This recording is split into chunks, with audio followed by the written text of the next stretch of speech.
me, your host, Irene Solo. Today we are going to talk about being an entrepreneur. And our guest today is Namdi Moses. Namdi Moses is here to elaborate further how to be an entrepreneur. I hope you will enjoy the conversation. So tell me something. How are you? I'm great. You're great. That's Thank you for good. having me. Thank you so much for coming through. I know you're a busy man. Yes. Thank you so much. You're looking good, eh? You're looking good. I'm sure business is good. Bless God. That is good. That is good. Tell me something. You're an entrepreneur. Yes. There are a lot of people who don't understand what is being an entrepreneur or how is life being an entrepreneur. Can you please elaborate further? Because I'm sure there are young boys or young girls out there who probably don't know that they can be entrepreneurs in life. How is life being an entrepreneur? Being an entrepreneur is a self-determination because it's not an easy road. Which is true. It's not an easy road because you have to make all the decisions and you have to implement. When you talk about making all the decisions, what makes me laugh is most of the time everybody's always looking for a job and they don't understand how their bosses are having money to be able to pay them. They don't know the challenges. So you see, it's very good for people to understand that even if you have a boss who's an entrepreneur, they go through challenges. A lot. Because for the business to be successful, they must make the right decision. And they have to implement those decisions. You know, the overall objective of every business is to make profit. And when there is no profit, the business will not succeed. It will not be able to stand. Yes. So be an entrepreneur. You must be disciplined first to be able to discipline to be able to take decision, implement, coordinate, manage, and be able to see that business move forward. So leadership is very, very important. Very, very important. Very, very important. But tell me something. Is it possible to be a leader before you have ever been led? Before being a follower? No, you must be led first. You can't be a leader without having knowledge of how to lead. Yes, yes. You must be led by people who are more solid on the area of leadership and who have seen things, who have acquired more knowledge, let me put it that way, so that they can be able to impart those knowledge to it. Then you can be able to. You know, it's actually very important for people to know that, because I've had a lot of people saying to me, I'll never work for anybody, I'll just do my business. And they are not willing to learn from people who have done those kind of businesses. So at the end of the day, they end up failing so badly, and it makes life unbearable for them. They find it hard to try again. So it's very important, viewers, it's very, very important to be willing to learn from somebody else also. So tell me something. Before becoming an entrepreneur, how was life? Did you work for somebody? Were you under somebody? How did life all start? How did you start until you get to the point where you are an entrepreneur, you're a boss of your own today? Okay. As I said earlier, the desire to be an entrepreneur started all the way back home from Nigeria. Because, as I said before, my father was an entrepreneur who owns a business called Kimbo & Sons West Africa Limited. That company specializes in oil. Oil, yes. Oil. So, at that time, he has few employees. Then I was in school. So when I always come back from school, I will be assisting on areas they would like me to assist. So that is where I see the way he was running the business. Yes. So that's where the desire came from. Yes. That's good. So you see, it's very important what parents do in front of their children. Yes. So that's something very important. So from there, you had the desire to be an entrepreneur, and you started taking this. By the way, Mr. Moses is originally from Nigeria, and he's residing in South Africa, and he is an entrepreneur in South Africa. It doesn't matter where you are. When you have the desire and the drive, you can be great. It doesn't matter where you are. Okay, Mr. Moses, tell me something. I'm sure right now, before I ask this, you worked under different people, I'm sure, because I don't think you just woke up and you became an entrepreneur. So which companies did you work under, and what did you learn from them? Was it beneficial to work under them? Yes, it was beneficial in the sense that I acquire skills and knowledge, Which is okay. which is very important in the area of my specialization right now. Okay. Because I work with Humble Star Properties Okay. for 7 years. 7 7 years. years. I was That's the good. assistant manager there, and I won a lot of awards. That's good. I know Humble Star. Yeah, So, I've met the owner. Yeah. yes, so Okay. that's where I acquire knowledge, more knowledge in real estate, and also attend seminars, also read books on real estate. Yeah, so I got to put all I have learned in few years into practice to ensure that the business move forward. So in other words, it's also very important to acquire knowledge. As much as you're working, it's good to continue reading, learning, acquiring knowledge from different other places, other sources. Attending seminars on real estate. Yeah. Wow, okay. Tell me something. Your desire was to work more on the real estate, or you, as an entrepreneur, you have a desire on other things also, or just on the real estate side, on the property side? At the stance now, I'm believing God in the next 12 calendar months. Okay. I will venture into developing. Okay. Yes, I will be a developer where I will buy land, build, sell. Buy, build, sell. So these are areas I believe in God to venture into. Okay, okay. Your viewers, you heard what he said. You know, I believe that no matter what you do, you need to always have goals that pushes you to move forward. Yes, yes. You should just not be stuck in. And I always tell people, I give you a glass of juice, and the only thing you think about is, let me drink it and finish it. And then when it's finished, what happened? I think instead of desiring only the glass, you should be interested in the whole bottle, or how to know. You should desire knowing how to make the same juice. Yes. And that makes you understand that you'll have the juice for a long time. So tell me something, Mr. Moses. I'm sure right now you have workers under you. So do you also take them to seminars? Do you try to pump in some knowledge on them? And I'm sure maybe I'm going too deep, but how many people do you have working under you at the moment? Because let us know how far Mr. Moses has gone. Okay. Yes. At the moment, I have 12 working under me. Wow. I have 12 working under me, excluding the secretary making it 18.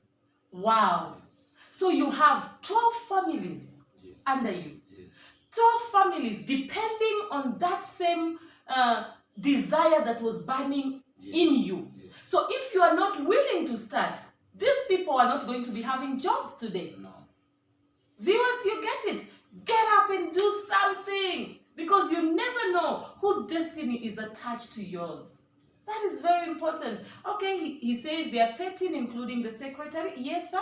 Let's continue. So, do you impart some knowledge in them? Definitely. Okay. Definitely. Because you cannot work in real estate without acquiring knowledge. Okay. For you to be able to explore outside. Because you'll be meeting people, meeting clients.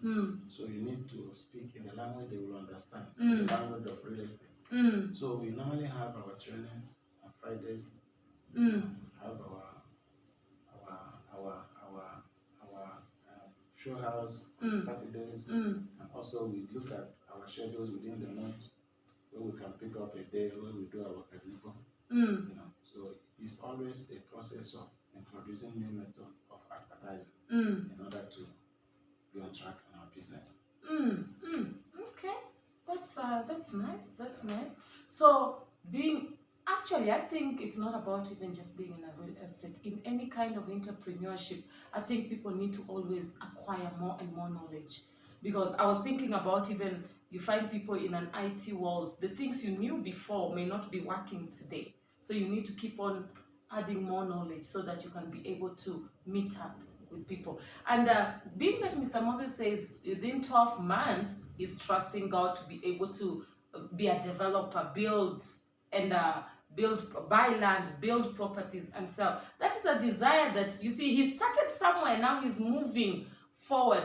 Viewers, let us challenge ourselves. That's why we wanted Mr. Moses to be here, to challenge you that you can start from nowhere and be somebody great. Tell me something, Mr. Moses. What advice can you give young people out there especially those who are right now pushing, they're in the university and they're like, okay, I want to be this, I want to go out there and be employed. And what will you say to them? Should they just think of being employed, or can they come out and do something to change the economy of this country? My advice to the young people is to be strong and have a dream. Have a dream. And work towards your dream. With hard work. God will see you through. Okay, did you hear that? Have a dream. Work towards it. Hard work pays, right? Yes, you do. Tell me something. As an entrepreneur, what time do you go out of the house, and what time do you come back? What time do you start work? And being the boss of your own, tell me, is there a day you say to yourself, today I'm not working? There's no day we don't work. Except maybe public holiday. Okay. Yes, once the bank is not working, the bars are not working, then we can sit at home. Okay. Maybe we go do a few canvassing, meet a few clients, come back and do the rest. So then you're still working. Yes. So we work every day. We work every day. It's a clear sign that being an entrepreneur does not need laziness. Eh? No, it doesn't need laziness. You must remember that you are not being paid by anybody. Yeah. It is what you put in that you get. So the more you put in more effort, be able to get more opportunities, that's how you'll be making money. So if you are somebody that is lazy, doesn't want to go, as if the rain is coming, say, today is 2 weeks, let me relax. Opportunity will be flying by. So you need to be someone who is determined to achieve something. Yes. Laziness doesn't pay. Doesn't pay. It's not allowed. You see? And you need to reinvent and reinvent yourself continuously. Okay, tell me something. As a man, as a young man, you're building and pushing for things to work out better, and your family, you're working together with them. I want to ask you a question. I spoke about young youths, maybe who are finishing school and things like that. What advice can you give to young ladies specifically? Because in Africa, I'm getting a bit bothered about ladies these days. Young girls, their desire more is into maybe getting married and getting rich men, and forgetting, they don't push as much. And another thing, they don't seem to understand that they can do great things even themselves. They can be entrepreneurs. Is it true that there are some jobs that are more harder for women to do and others for men to do? I really need to understand this. What advice can you give to young women out there? Okay, my advice to young ladies is for them to make sure they get good education. Good education, yes. Get good education, get employed, then every other thing will follow. Because even if you are going to marry, you don't need to be a liability to the man you are marrying. Don't be a liability. You need to also be an asset to your husband. You need to be an asset, it's true. You need to be an asset. If your husband, maybe something happen in future, you can also carry the family So it is very important that young ladies focus in their academics and be able to come out with flying colors and get a job, or also venture into entrepreneurship where they can set up a business because they have gone to school and they are expected to have good knowledge where they can be able to implement it in area of their specialization and become job creators. Yes. You understand? Whereby, because you went to university to learn, so you can open a business, set up a company, create job. Thereby helping job opportunities, yes. Government. Understand? That is my advice to the young ladies. It's not all about getting married. Marriage should come after education. Yes. And then what's your advice, okay, in that same area, what's your advice to young men? Young men should desist from drugs and alcohol and things that does not add to their life. They must focus on education. Because once you can be able to be properly educated, to give you an age, to give you good understanding of what you ought to do at any particular point in time. You will not be looking for advice from people. Because once you're educated, your sense of reasoning will be different from somebody who did not go through the 4 walls of this university. Yes. So tell me something. There are those who cannot be able to get to university. The education, does it mean that you have to get to the university level for you to be important in life? Or does it mean that the whole point is you just need to sit and learn and acquire that knowledge? It doesn't matter the level you are in. What needs to be more stronger in you is the desire to achieve. So what I'm trying to say is you can acquire the knowledge through what you desire to be. Okay. It's not necessary. A particular course that you like. It's not necessary you must go to the university. There are those who can go to the university. There are those who can go to different colleges. What they call it, technical colleges. Colleges to acquire skills, so that they can be able to be more useful to themselves and to their community. Yes. Because when you acquire knowledge in a particular field, to make it impossible for you to go and sit and doing things that does not add to your life, because you have a skill, you have knowledge on what to do. That is part of the education. Which is true. Which is true. Even if you went to university, you are going to specialize on a particular field. Maybe you are going to be a lawyer, you specialize in that field of law. You want to be an accountant, you specialize in accounting specialization. You want to be a medical doctor, you specialize on that field. Medicine and such. So if you want to go to technical to specialize on maybe welding, electrical, plumbing, mechanical, all those things, you understand? All those fields, they are all needed. Artisans, they are all needed. So I encourage young people to ensure that they keep themselves busy in one field of education or the other, because it's going to help them in life. To make them more responsible citizens in the future. Because once they have knowledge, it will be difficult for them to derail and start doing things that will not add to their life, because the knowledge is there. What to do at any particular point in time is there. That is my advice.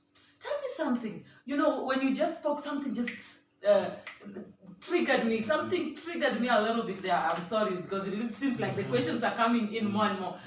What, as an entrepreneur, what is your advice concerning social media? Can it help you in entrepreneurship, or how can people work around social media for it to be beneficial towards entrepreneurship? Social media, you have to look at it from different perspectives. Okay. I wanna hear the perspective of entrepreneurship. There are areas of negative perspective, and there are also positive perspective. I strongly believe that it will go a long way in the positive perspective to an entrepreneur. Okay. Because you can be able to reach many people within a short period of time. Okay. How? Yeah, you can advertise your business online. Yes, you can communicate with clients online. You can show your whatever you are specializing online, maybe property. So you can show online. Okay. Advertise. That's what I mean on that aspect. So you see, the positive side is very, very important. The positive side. But then, what are the negative sides that you've experienced as an entrepreneur through social media? The negative side is, there's a lot of things going on social media. False information. Okay. And the false advertisement through which people can use that process to scam people. Yeah. I actually had a friend who said somebody got their information and literally pretended that they had done a transaction with them, and they actually didn't. Yeah. So that's the negative aspect of it, which I'm emphasizing on. Because some people will pretend that they want to pass a particular information to people, or they want to sell something, or they want to advertise on something. Then others will assume that this is what these people are specialized on, without knowing that these are scammers. Okay. Once you go through, you find out that everything is off. It's not what they are portraying and saying. And then what if in a case where, let's say you have a website, you have a Facebook account, maybe Instagram, YouTube, there are a lot of them actually, these names are many. But what if you have a particular account and then somebody takes the name of your company and goes and uses it negatively? How do you sort that out? Because I've had people saying, somebody hacked into my account, somebody hacked into our company account. How do you sort that out? Because that can destroy your reputation as a company and as a person. How do you sort that out? If that happened to me, I will use all legal process to show that I'm not the one that perpetrated that act. There must be a legal means through which you will exonerate yourself. Yes. Because the person who pretend to be you to commit whatever crime you committed. So you need to come clear so that they will know that these people are not what the person who pretend to be them, they are not. So I think there must be option of legal process where you can clear yourself if they use it to involve in a crime. Understand? Yes. Okay. That's very important, because social media, I've realized that there are a lot of times that people can actually use it against you as a person. So yeah, that is, viewers out there, let me tell you something. Being an entrepreneur is very good, but at the same time you need to be educated. You need to be somebody who thinks well, because otherwise people can use the same knowledge you have against you. So I have one last question, sir. Tell me something. You've been an entrepreneur and you said you worked in Humble Stuff for 7 years. You said you have 12 workers. And with all the whole issue of economy right now in the world and all these things going on, how do you cope as an entrepreneur? Because there are sometimes, I'm sure finances are not the way they're supposed to be. How do you cope? What kind of encouragement do you give your workers for them to keep on pushing? We always trust God in everything we do. Okay. And as an entrepreneur, you need to be aware of the fact that you need to be positive all the time. Because sometimes it will be down, the other time it will be up. So you need to be positive. Knowing very well if today is not good, tomorrow will be good. And keep on pushing. Last question. With that, what kind of people are you supposed to associate yourself with? Because I believe that being an entrepreneur or anything you do, association is very important. So what kind of people will you associate yourself with, or will you encourage other entrepreneurs to associate themselves with? I will encourage other entrepreneurs to also associate with people in the same level of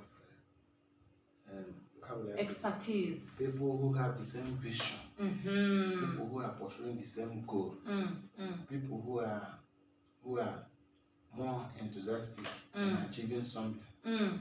Not those who wait for something to happen for them. They go out to make sure that something happens. Surround yourself with such friends. The goal getters. The goal getters. That is good. Yeah. So you heard that very nicely, viewers. Push yourself, surround yourself with the right people. It's very important, because many times I've seen this with so many people, different age groups. Your association is very important, because those people can build you or they can bring you down. So with that, I hope you learned something something so intimate for you as a person, something so serious, something that will help you build yourself. And please do not sit waiting to be employed. Start something, because you never know. Tomorrow you can be the one employing 100 people. Tomorrow you can be the one who's building the economy of your nation. So what are the last words that you can say, Mr. Moses? What are your last words before you go? My last word is to the youth of this nation. They need to be positive. Be positive, yes. They need to have a dream. Have a dream. They need to work hard towards their dream. Be positive, have a dream, and work hard towards your dream. Those are very good advices and very good points. Thank you so much for joining us today. We really appreciate you, sir. Thank you so much. Thank you so much. I hope you learned, and we hope to see you next time. And I hope by the time we'll be calling you, you will have developed houses, and hopefully we will be buying them from you. To happen. Thank you so much. Thank you. Hi. Hi, this is Irene Solo from Let's Talk. If you love our videos, please subscribe, like, and share them. See you again next time. Bye. Ciao.